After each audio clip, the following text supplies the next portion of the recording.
lọ tipẹ́tipẹ́. You need to start afresh, alright? Three wallets then why you go to do a move? Eh? Kí ló sọ? O 3 wallets.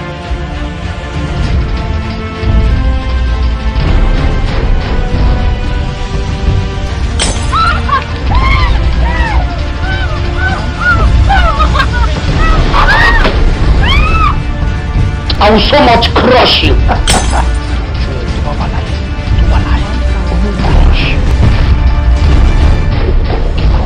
Mimi, I've come to collect Uno again. Remember you use some freezer, you use some ballering, you use some electric cooker, and you don't want to pay. You can't give me my money. I want to collect Owo no. Kò sí nǹkan kan náà rẹ̀. Kí wàá towó mọ ni. Nǹkan máa ń bà mí ìdè ń gbà mí ọmọ bíi ìbọn ọmọ bó ṣe máa ń.